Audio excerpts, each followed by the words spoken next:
The grand ballroom of Buckingham Palace buzzed with quiet conversations and the gentle clinking of champagne glasses. It was supposed to be a celebration, another successful royal engagement that would make headlines around the world. Kate Middleton stood near the ornate windows, her emerald dress catching the late afternoon light that streamed through the palace's historic glass panes. She watched her husband, Prince William, across the room as he spoke with foreign dignitaries and government officials. His posture was perfect, his smile practiced and warm, but Kate could see something different in his eyes. After 15 years together, she knew every expression that crossed his face, every subtle shift in his demeanor. The event was marking the successful completion of a major charitable initiative they had both championed for months. Children's hospitals across the Commonwealth would receive new funding and equipment, a cause that had brought them closer together during some difficult times in their marriage. But tonight, something felt different. Kate's fingers unconsciously twisted her wedding ring as she remembered the conversation they'd had that morning. William had received a phone call from his private secretary, and afterward, he'd sat quietly at their breakfast table, staring out at the gardens of their Kensington Palace home. When she'd asked what was wrong, he'd simply said, "We need to talk after tonight's event." The phrase had echoed in her mind all day. In their world of carefully managed public appearances and diplomatic responsibilities, spontaneous serious conversations were rare. Everything was usually planned, discussed with advisors, and approached with the weight of royal protocol in mind. Now, as she watched him navigate the room with his characteristic grace, Kate felt an unusual heaviness in her chest. The other guests seemed to sense nothing amiss. Lord and Lady Pemberton chatted animatedly about their recent trip to Scotland. The ambassador from Canada shared stories about the successful hospital visits they'd made in Toronto just weeks before. But Kate's attention kept drifting to the small moments between her and William. When their eyes met across the room, his smile didn't quite reach his eyes. When he passed by her during the formal receiving line, his hand briefly touched her elbow in a gesture that felt more like reassurance than affection. The palace staff moved efficiently around them, refilling glasses and ensuring every guest felt attended to. The golden chandeliers cast warm light across the assembled crowd, creating an atmosphere of elegant celebration. Yet Kate couldn't shake the feeling that she was watching everything through a different lens tonight. She thought about their children, George, Charlotte, and Louis, safely tucked into their beds at home. They had no idea that their parents were about to have one of the most important conversations of their marriage. The weight of protecting them while navigating whatever was coming next pressed heavily on her shoulders. As the evening progressed, Kate found herself studying the faces of the people around them. These were individuals who had worked closely with them on the charitable project, people who genuinely cared about the success of their initiatives. They had no idea that beneath the surface of this perfect royal evening, uncertainty was brewing. The photographer from the royal press pool captured moments throughout the night. Kate and William standing together as they unveiled the new hospital wing photographs, their hands briefly touching as they both reached for the ceremonial scissors, their shared laugh at something the hospital director said about children's reactions to royal visits. To everyone else, they appeared to be the picture of a strong, united royal couple. But Kate knew that some of the most significant moments in their relationship had happened in spaces just like this, surrounded by people who could never truly understand the unique pressures they faced together. As the formal portion of the evening began to wind down, Kate noticed William glancing toward the exit more frequently. Their security detail was already positioning themselves for departure, and the senior palace staff had begun the subtle process of indicating to guests that the evening was drawing to a close. Kate excused herself from her conversation with the children's hospital chief medical officer and made her way toward the palace's private quarters. She needed a few moments to collect her thoughts before whatever conversation awaited her. The familiar corridors of Buckingham Palace, which had become like a second home over the years, tonight felt different somehow. The weight of royal duty had always been part of their relationship, but tonight it seemed to press down on her more heavily than usual. As she walked past portraits of previous generations of royals, Kate wondered what conversations they had shared in private moments, away from the public eye and the constant attention of the press. She paused in front of a mirror in one of the smaller reception rooms, adjusting her jewelry and taking a deep breath. Whatever William needed to discuss, she would face it with the same strength and grace that had carried her through every challenge of royal life so far. But she couldn't ignore the flutter of anxiety in her stomach, or the way the palace suddenly felt much larger and more isolating than it ever had before. The drive back to Kensington Palace was unusually quiet. Normally, Kate and William would discuss the evening's events, sharing observations about the guests they'd met and the success of their charitable initiatives. Tonight, their official car moved through London streets while they sat in contemplative silence. Kate watched the familiar landmarks pass by through the tinted windows. The London Eye stood illuminated against the night sky, and late-night tourists still wandered along the Thames. The city continued its rhythm, completely unaware that inside the royal vehicle, two people were preparing for a conversation that would change everything. William's hands rested on his knees, and Kate noticed he was doing something he rarely did in public settings, fidgeting with his signet ring. It was a nervous habit she'd observed only during their most private moments, usually when he was wrestling with decisions about royal duties or family responsibilities. As they passed through the gates of Kensington Palace, Kate felt her heartbeat quicken. The familiar sight of their home, with its warm windows glowing in the darkness, usually brought her comfort after long public engagements. Tonight, it represented the space where whatever William needed to share would finally be spoken aloud. Their security detail efficiently handled their arrival, but instead of heading straight inside, William asked for a few minutes in the palace gardens. Kate was surprised by this request, as it was nearly midnight and the October air carried a distinct chill. But she followed him along the familiar pathways they'd walked countless times with their children. The gardens were peaceful at this hour.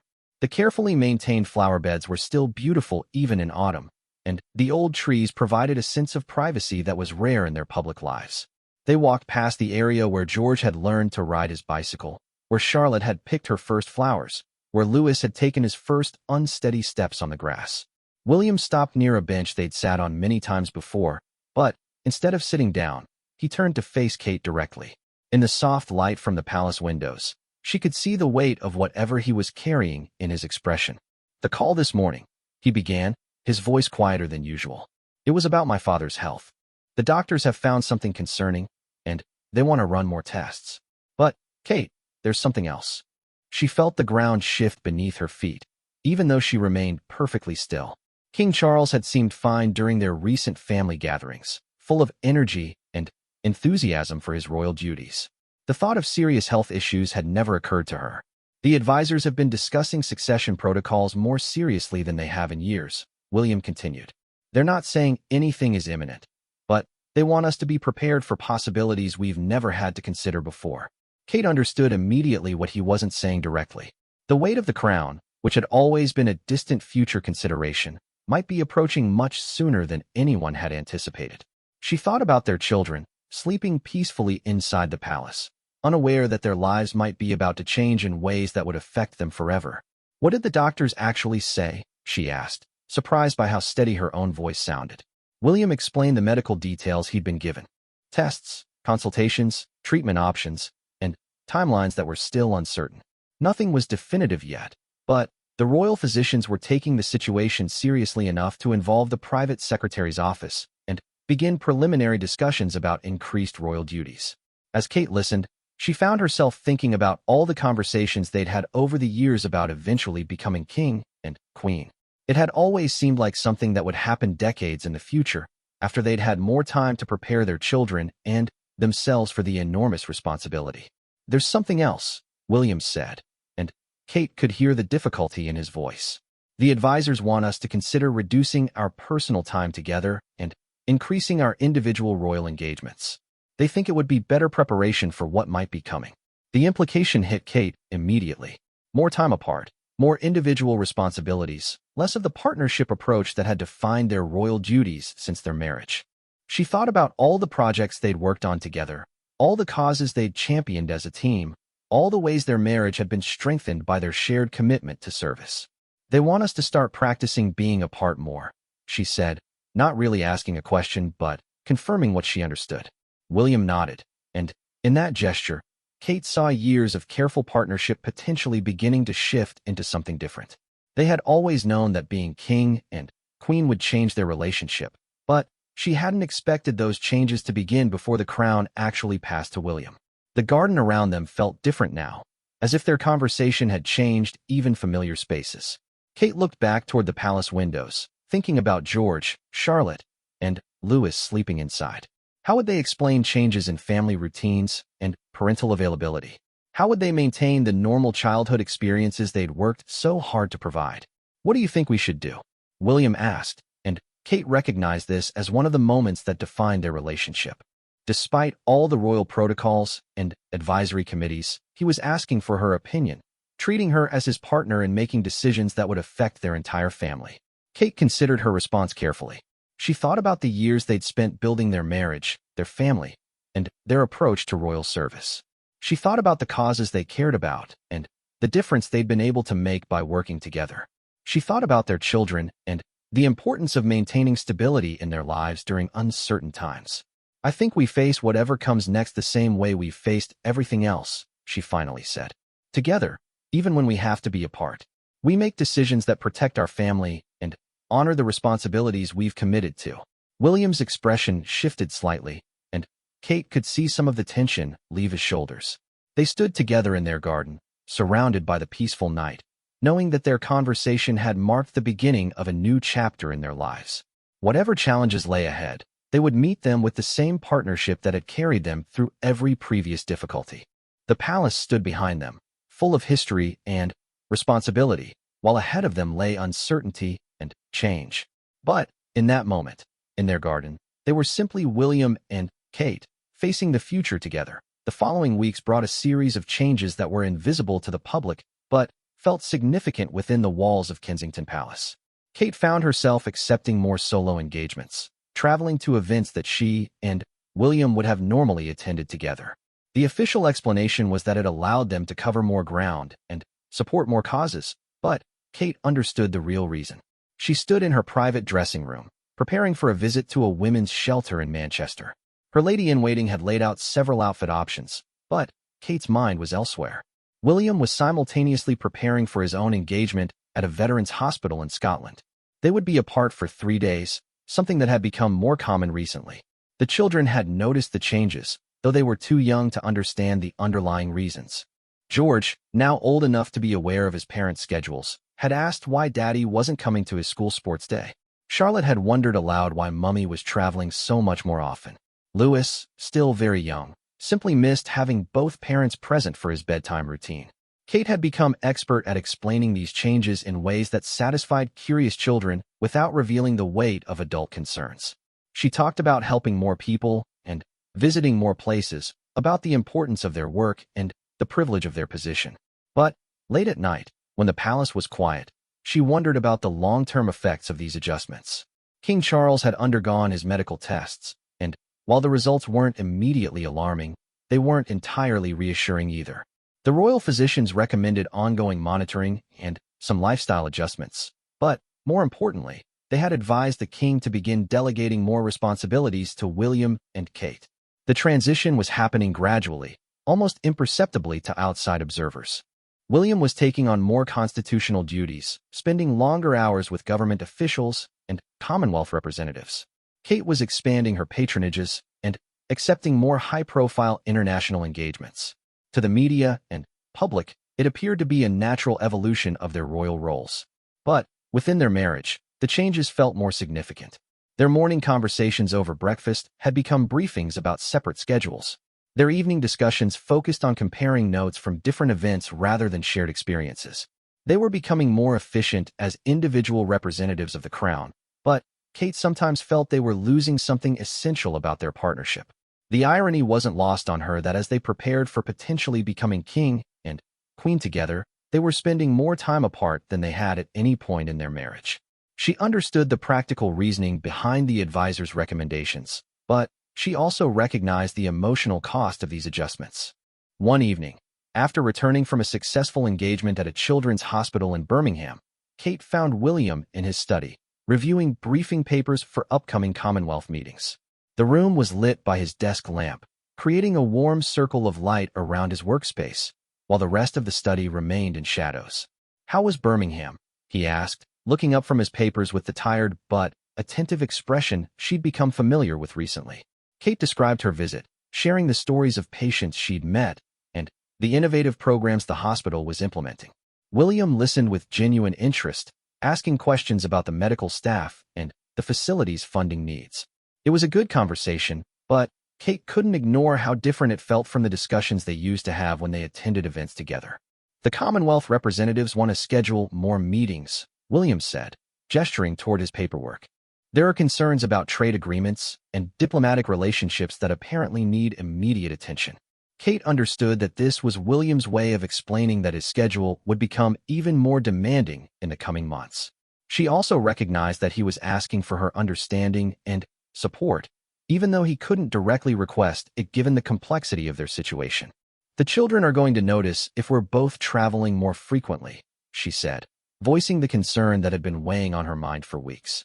William set down his papers and looked at her directly. I've been thinking about that too.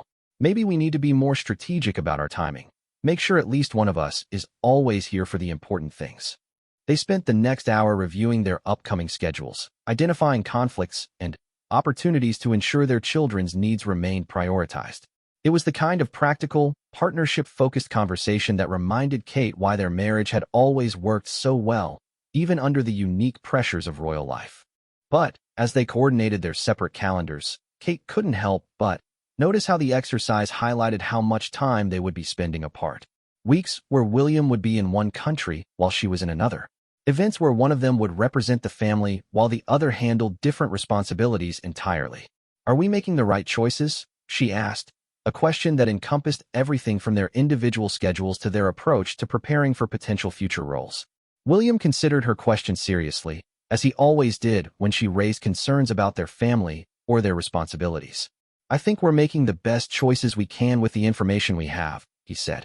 But I also think we need to keep evaluating and adjusting as we learn more. It was a diplomatic answer, but Kate heard the uncertainty beneath it. They were navigating uncharted territory, trying to balance immediate family needs with long-term royal responsibilities, personal relationship priorities with constitutional duties. Later that night, as Kate checked on their sleeping children, she found herself wondering about the other royal couples who had faced similar challenges throughout history. How had they managed the transition from partnership to individual sovereignty? How had they maintained their marriages while accepting the isolating nature of ultimate royal responsibility? George stirred slightly in his sleep, and Kate gently adjusted his blankets. Looking at him, she thought about the future he would inherit and the choices she and William were making now that would shape his path. Charlotte slept peacefully, her favorite stuffed animal tucked under her arm. Louis, still so young, looked completely carefree in his sleep. Standing in their children's rooms, Kate felt the full weight of the decisions she and William were making. They weren't just preparing for their own potential roles as king and queen, they were establishing precedents and patterns that would affect their children's entire lives. The palace around them held centuries of royal history, stories of marriages that had thrived under pressure and others that had struggled with the weight of crown responsibilities. As Kate made her way back to her own room, she wondered which category her marriage with William would ultimately fall into, and how much control they actually had over that outcome. The turning point came during a family weekend at Balmoral Castle in Scotland. King Charles had invited the entire family for what he described as a working retreat, but Kate sensed there was more to the gathering than official business. The Scottish Highlands provided a backdrop of natural beauty that had always brought peace to royal family gatherings. But this visit felt different from the beginning. Kate and William arrived with their children on a crisp Friday afternoon in November. The castle, with its distinctive architecture and rich history, had been a refuge for the royal family for generations. George, Charlotte, and Louis immediately gravitated toward their grandfather, who, despite his recent health concerns, seemed energized by their presence. That evening, after the children had been settled into their rooms, King Charles asked William and Kate to join him in his private study. The room was warm and inviting, filled with personal photographs and mementos from his decades of royal service. Kate noticed that many of the photographs featured moments of family togetherness, reminders of the personal relationships that sustained the institution of monarchy. I've been doing a great deal of thinking lately, King Charles began, his voice carrying both authority and affection, about legacy, about responsibility, and about the importance of family strength in carrying out our duties. Kate exchanged a glance with William, understanding that this conversation would address the concerns they'd been privately discussing for months. The king continued, explaining that his recent health evaluations had prompted not just medical considerations, but broader reflections on the timing of major transitions. The advisors have been pushing for more separation in your duties, more individual preparation for future roles, he said, looking directly at both of them. But I've been watching you both, and I think they're missing something important. Kate felt her breath catch slightly. She had assumed that the recent changes in their schedules had been directed by King Charles himself, based on constitutional requirements and traditional protocols. Learning that he had been observing their situation with different concerns was unexpected. Your strength as representatives of the crown has always come from your partnership, the king continued. The work you've done together, the causes you've championed as a team, the way you've supported each other through challenges, that's not something to be set aside lightly. William leaned forward slightly, and Kate could see he was processing this perspective just as she was. They had both accepted the advisor's recommendations about spending more time on individual duties without questioning whether those recommendations truly served the long-term interests of the monarchy. What are you suggesting? William asked, his tone respectful but clearly seeking specific guidance. King Charles smiled, and for a moment he looked less like a monarch and more like a father concerned about his son's marriage. I'm suggesting that we find a way to prepare you for future responsibilities without sacrificing the partnership that makes you both more effective. The conversation that followed was unlike any Kate had experienced in her years as part of the royal family. King Charles spoke openly about his own regrets regarding work-life balance, about opportunities he'd missed with William and Harry during their childhood, about lessons he'd learned too late about the importance of protecting personal relationships even while serving public duties. The crown requires sacrifice, he said, but it shouldn't require the sacrifice of everything that makes us human. Your marriage, your family, your partnership, these aren't obstacles to royal service. They're sources of strength that enable better service. Kate found herself thinking about all the solo engagements she'd completed in recent months, all the time she and William had spent apart, all the moments they'd missed as a family while fulfilling what they believed were necessary preparations for the future. The medical concerns aren't going away, King Charles continued, and there will likely be increased responsibilities for both of you in the coming years. But we can approach those changes differently. We can prioritize joint engagements when possible, coordinate your schedules more thoughtfully, and make sure your partnership remains central to your royal work. As they talked late into the evening, Kate began to understand that they had been operating under assumptions about royal duty that weren't necessarily accurate or beneficial. The pressure to prove their individual capabilities had been real, but it had come at a cost that wasn't actually required by their roles. The next morning, Kate woke early and found herself drawn to the castle's grounds. The Scottish landscape was beautiful in the early light, and walking the familiar paths helped her process the previous evening's conversation. She thought about the engagements she'd completed alone, the causes she'd supported independently, and the confidence she'd gained in her individual royal capabilities. But she also thought about the engagements that had been more meaningful because she'd shared them with William, the causes that had benefited from their combined perspectives and complementary skills, and the personal fulfillment she'd found in their partnership approach to royal service. William found her in the garden, and they walked together without speaking for several minutes. The quiet between them felt different than the silences that had become common recently. This wasn't the quiet of people who had grown apart, but the comfortable silence of partners who were processing shared experiences. I think we've been trying so hard to prove we could handle everything separately that we forgot why working together made sense in the first place, Kate said finally. William nodded, and Kate could see relief in his expression. The advisors meant well, but they were preparing us for a version of royal service that doesn't have to be our version. They spent the rest of the weekend observing King Charles interact with their children, noting how he balanced his obvious love for his grandchildren with his constitutional responsibilities. They watched how he managed official duties while maintaining family connections, how he approached royal service as something that enhanced rather than replaced personal relationships. By Sunday evening, as they prepared to return to London, Kate felt as though she and William had rediscovered something important about their approach to royal life. The conversation with King Charles had given them permission to question assumptions they'd accepted without examination, to prioritize their partnership alongside their individual capabilities. The drive back to Kensington Palace was markedly different from their journey to Balmoral. They talked about upcoming engagements, but this time they were discussing how to approach them together rather than how to divide them between separate schedules. They made plans to coordinate their charitable work more intentionally, to support each other's causes more actively, and to ensure their children experience their parents as partners rather than as individuals managing parallel lives. As London came into view, Kate felt a sense of anticipation about the future that had been missing for months. The challenges ahead hadn't disappeared, and the responsibilities they might eventually inherit remained significant.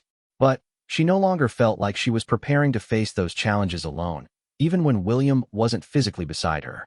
The conversation at Balmoral had reminded her that royal duty didn't have to mean the end of partnership, and that preparing for future roles didn't require abandoning the relationship that had made their current roles meaningful and effective. 6 months later, Kate stood once again in a formal reception room, but this time the atmosphere felt completely different. She and William were hosting an evening reception to celebrate the first anniversary of their children's hospital initiative, the same cause that had brought them together on that uncertain evening when everything had seemed about to change. The room was filled with many of the same people who had attended the original event, but Kate's perspective on the gathering had shifted dramatically. Instead of watching William from across the room and wondering about the distance between them, she found herself working naturally alongside him, their conversation flowing easily as they moved between groups of guests. King Charles was present for the celebration, looking healthier and more energetic than he had in months. His medical concerns had stabilized with proper treatment and lifestyle adjustments, and the urgent preparations for immediate succession had been replaced with more thoughtful long-term planning. But the real change was in how Kate and William approached their royal duties. They had restructured their schedules to prioritize joint engagements when possible, while still maintaining the individual projects and patronages that showcased their unique strengths and interests. The frantic separation of the previous months had given way to a more intentional partnership. The impact statistics from the hospital initiative have exceeded every projection, the program director was explaining to a small group that included Kate, William, and several major donors. The combination of funding and direct royal support has created momentum we hadn't anticipated.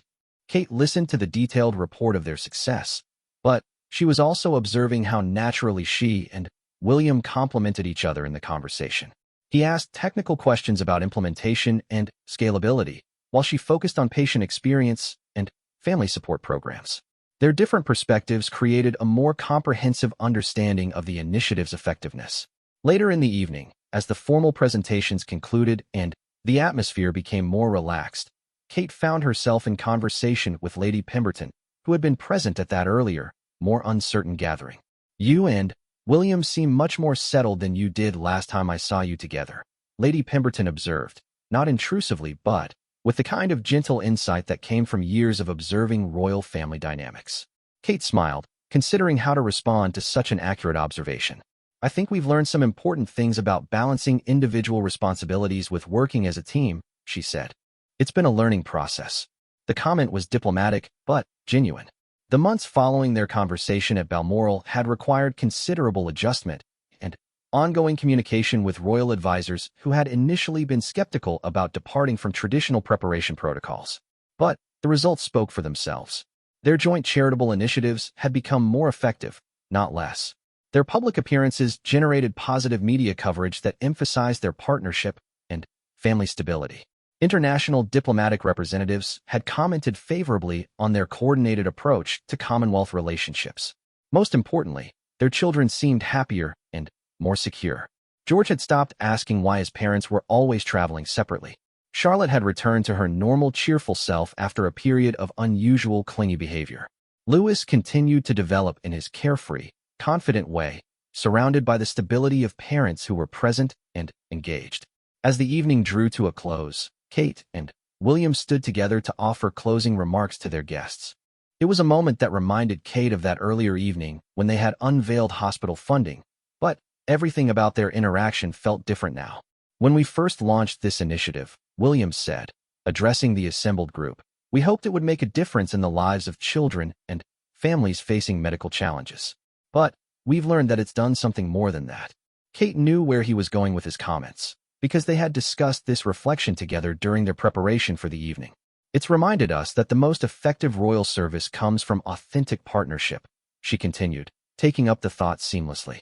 "When we work together, when we support each other's strengths and compensate for each other's limitations, we're able to accomplish more than either of us could individually." The guests responded warmly, but Kate wasn't speaking primarily for their benefit. She was acknowledging publicly what she and William had rediscovered privately, that their marriage wasn't an obstacle to royal effectiveness, but rather the foundation that made their service meaningful and sustainable. After the last guests departed, Kate and William found themselves alone in the reception room for a few minutes before the palace staff completed the evening cleanup. They stood near the same windows where Kate had waited anxiously months earlier, but now the space felt comfortable and familiar rather than uncertain and isolating. "Do you remember that conversation we had in the garden after King Charles's health scare?" William asked, looking out at the palace grounds that were now dark but peaceful in the late evening. Kate remembered it perfectly. The uncertainty, the pressure to prove themselves individually, the fear that preparing for future royal responsibilities would require sacrificing their partnership. "I remember thinking that we were saying goodbye to something important," she said. "That the way we'd work together was going to have to change permanently." William nodded. "It turns out we were wrong about what strength looks like in royal service. The advisors meant well, but they were preparing us for a version of monarchy that doesn't necessarily serve the institution or the people better." As they made their way back to their private quarters, Kate reflected on how much had changed since that earlier evening of uncertainty. They had learned to question assumptions about royal duty, to prioritize their partnership alongside their individual development, and to approach their responsibilities as a team rather than as parallel individuals. The medical concerns about King Charles had led to increased responsibilities for both of them, but those responsibilities had been integrated into their lives in ways that strengthened rather than strained their relationship. They had discovered that preparing for potential future roles didn't require abandoning the approaches that had made them effective in their current positions. Most importantly, they had learned that the silent farewell they had feared, the gradual separation that seemed inevitable as they prepared for ultimate royal responsibility, wasn't actually necessary. Their partnership could evolve and adapt to changing circumstances without losing its essential character. As Kate checked on their sleeping children one more time before retiring, she thought about the evening's success and what it represented. The hospital initiative had thrived because of their combined efforts. Their family remained stable and happy. Their relationship had grown stronger through facing challenges together rather than separately. Standing in the quiet hallway of Kensington Palace, Kate realized that sometimes the most significant moments in life aren't dramatic departures or obvious transitions, but rather the quiet discoveries that fundamental assumptions were wrong. The silent farewell they had feared had never actually been necessary, and recognizing that truth had changed everything about how they approached their future together.